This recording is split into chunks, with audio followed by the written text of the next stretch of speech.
Dil, Dila. Astagfirullahaladzim. Kamu dipanggil-panggil sama ibu dari tadi, kamu gak nyaut-nyaut. Apa sih, Bu? Nanggung lagi main game. Tiap hari kamu main game terus, nongkrong terus, scroll terus. Emang gak ada kegiatan lagi apa? Ya gini kerjaan anak muda. Ngegame, nongkrong, nyekrol. Kalau nggak gini, aku ketinggalan zaman. Kalau kamu gini terus, ibu pesantrenin ya kamu.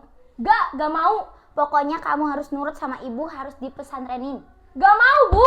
Di pesantren tuh ribet, banyak peraturan, suka disuruh-suruh. Pokoknya ribet, aku gak mau pesantren. Pokoknya kamu harus nurut ya sama ibu, harus pesantren. Udah. Ih, ibu ribet banget sih.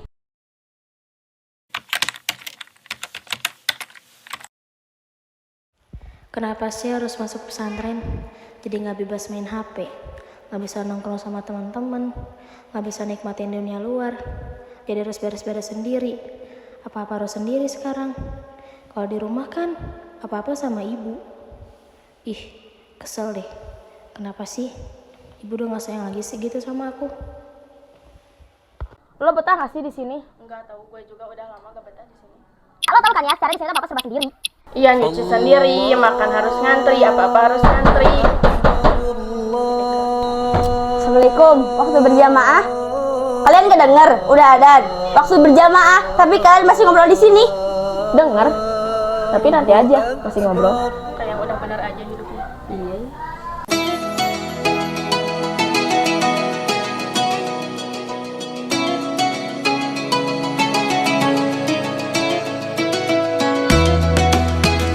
Ujra Hamzah, Cindy, Hadir saja. Anong, Hadir saja. Dila. Kemana Dila? Gak ada saja. Gak ada kemana? Gak tahu. Gak tahu. Gak ada yang tahu. Gak ada.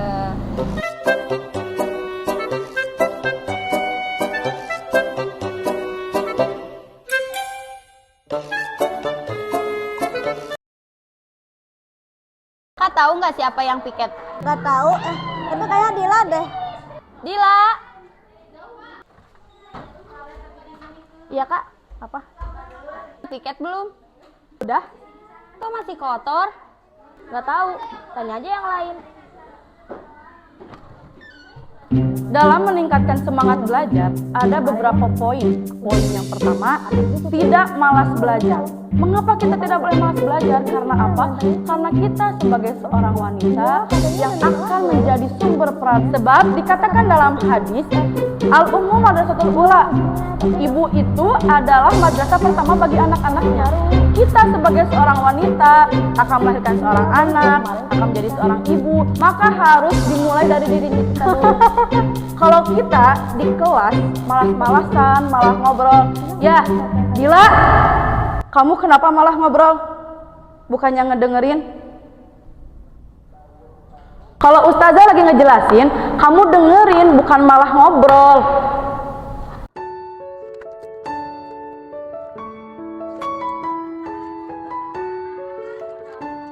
Kita ngaji? Gak mau, males. Aku maunya di rumah. Di sini bosen. Gak ada HP, gak bisa scroll, gak bisa ngegame, apa-apa ngantri, apa-apa sendiri. Pokoknya ribet deh.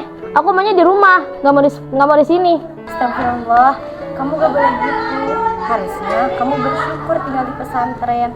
Lihat deh, di luar sana banyak loh pria ataupun wanita yang sudah tidak terjaga kehidupannya. Kira-kira gara-gara apa? Karena mereka tidak mengenal aturan dan pergaulan yang begitu bebas tanpa ada batas di antara mereka.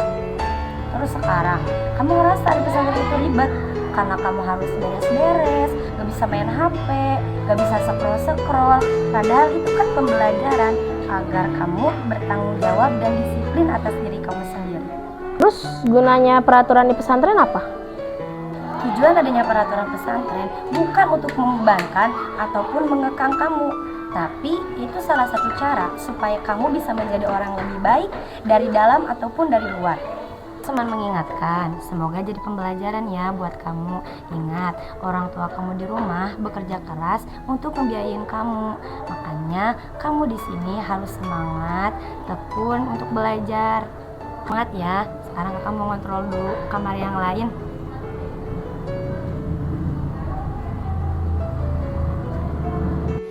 Tadi aku pikir nasihat itu cuma akan masuk telinga kanan, keluar telinga kiri. Tapi kenapa sekarang malah berputar-putar di kepala? Katanya, hidup di pesantren itu bukan untuk menyiksa, tapi untuk membentuk. Aku sempat ingin menyangkal, rasanya tetap berat. Bangun sebelum subuh, jadwal padat, aturan banyak, jauh dari rumah, jauh dari kenyamanan. Benar juga ya, selama ini aku marah karena semuanya berubah. Aku kehilangan santai-santai, kehilangan kebebasan, tapi mungkin yang hilang itu memang kebiasaan yang membuatku terlalu nyaman.